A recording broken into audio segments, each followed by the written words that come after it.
ناحیە ڕزگاری لە گەرمیان کرا بە قەزا دوای ئەوەی سەرۆکی هەرێمی کوردستان فەرمانێکی هەرێمی بۆ هێنانەکایی قەزاکە لە سنووری ئیداری سەربەخۆی گەرمیان واژۆ کرد. ئەم بڕیارە لە کاتێکدایە لە ساڵی 2022 سەرپەرشتیاری ئیداری گەرمیان و بەرپرسانی ناحیەکە بە لە بەرچاوگرتنی فراوانی و گەشەکردنی ناحیەکە بە قەزاکردنی ڕزگاری دەکەن بە پێشنیارێک بۆ سەرۆکایەتی حکوومەتی هەرێمی کوردستان.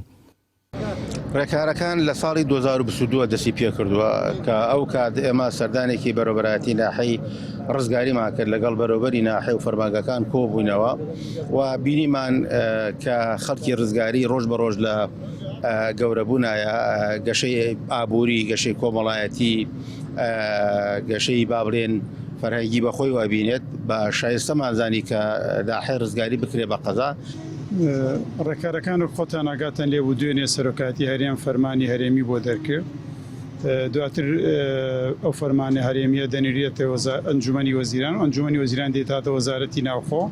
وەزارەتی ناوخۆی ئەی نێرێتە ئیدارەی گرمیان، ئیداری گرمیان ڕێکارەکان ئەگرێتە بەر بە مەبەستی دەست بەکاربوونی قایمقامێک و کەوتنە سەرپێی قەزای ڕزگاری.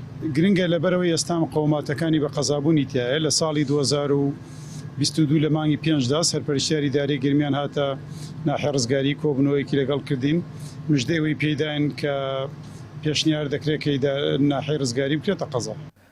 ڕزگاری بە مەملەکەتی ئەنفال ناسرا و خەوەنی هەزاران شەهید و بەناو ئەنفالە لە سەردەمی حکوومەتی ڕژیمی بەعسی ڕووخاودا کە سوکاری ئەنفال و قوربانیانی و کارەساتە دڵخۆشن بە بڕیاری بە قەزابوونی ناحیە ڕزگاری و بە ئومێدن بەو هۆیەوە خزمەتی زیاتری ڕزگاری بکرێت.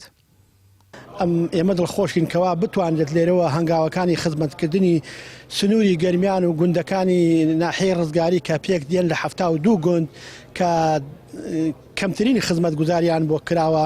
ئومێد دەمان وایە دڵخۆشیەکەی ئێمە لێرەوە دەست پێ ئەکا کە ئومێد دەکەین ئەم هەنگاوە کە بە فەرمانی قەزابوون بۆ ناحیەی ڕزگاری دەچوە. ئومێد دەکەین ئەم هەنگاوە تەواوی گوندەکانمان لە ڕووی خزمەت گوزاریوە بگرێتەوە.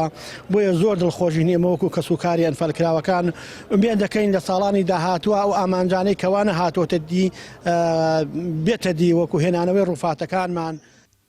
قەزای ڕزگاری هەمە سنووری ناحیە ڕزگاری دەگرێتەوە. بەپێی ئامارەکانی دەستەی ئاماری حکوومەتی هەرێمی کوردستان ژماری دانیشتوانەکەی لە 45,000 کەس نزیک دەبێتەوە و 70 گوندیش لە خۆ دەگرێت. لە ساڵی 1975 ڕزگاری کرا بە ناحیە و دوای 50 ساڵ ئێستا دوای کەلار و کفری سەیەمی قەزای ئیدارەی سەربەخۆی گەرمیانە. هارون ڕەشید، کەناڵی ئاسمانی پەیام، قەزای ڕزگاری.